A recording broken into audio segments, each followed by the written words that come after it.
Une découverte qui a intrigué les scientifiques, un événement qui s'est produit une seule fois dans l'histoire de science. Pour la première fois, les scientifiques ont pu enregistrer l'activité cérébrale d'un cerveau mourant au moment précis de la sortie de l'âme du corps.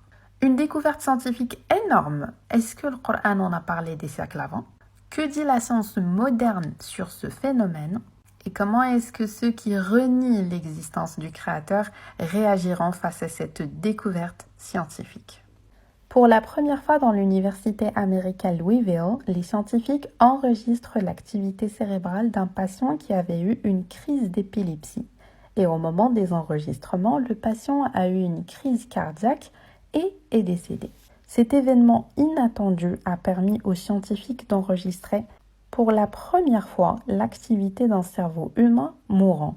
Ils étaient en train d'observer l'activité de chaque partie du cerveau. Et soudain, ils remarquent une chose étrange. Quand cet homme a commencé son agonie, à un moment, son cœur a arrêté de battre. Mais la vie ne s'est pas arrêtée, comme disent les scientifiques. La photo prise via l'électroencéphalographie, avant, pendant et après la mort du cerveau, est choquante. Au point où le professeur dirigeant de l'étude dit qu'il faudrait définir quand est-ce que la vie se termine. Ils ont observé pendant 900 secondes l'activité cérébrale et ils se sont concentrés sur les 30 secondes avant et après que le cœur a cessé de battre. Résultat, l'encéphalographie met en évidence la présence des oscillations neuronales normalement présentes dans les cerveaux humains vivants. Ces ondes cérébrales observées sont impliquées dans des fonctions cognitives élevées telles que la concentration, le rêve, la méditation, la récupération de la mémoire, le traitement de l'information et la perception consciente, tout comme celles associées au flashback de mémoire. Ils ont conclu donc que le cerveau peut jouer un dernier rappel d'événements importants de la vie juste avant notre mort. En fait, on revit toute notre vie en l'espace de quelques secondes. On se souvient de tous les moments mémorables vécus. Ce papier scientifique a été publié en février 2022, il y a quelques mois seulement. Alors que dans le Coran, Allah, Dieu, le Créateur, il y a plus de 14 siècles, nous a fait part de cette réalité.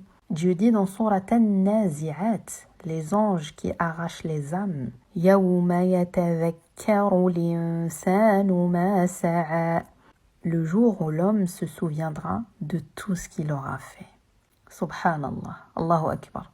Et Allah dit dans Surat Fussilat, سنريهم آياتنا في الآفاق وفي أنفسهم حتى يتبين لهم أنه الحق أولم يكف بربك أنه على كل شيء شهيد.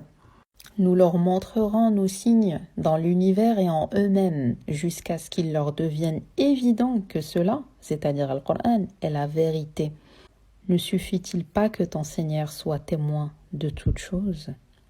Le Coran n'est pas un livre qui a été révélé uniquement aux musulmans. C'est un livre qui a été révélé pour toute l'humanité. Et d'ailleurs, Dieu dit juste après l'ouverture, Surat al-Fatiha, dans l'introduction de Surat al-Baqarah, Alif Lam Mim, c'est le livre au sujet duquel il n'y a aucun doute. Il n'y a aucun doute sur le livre d'Allah.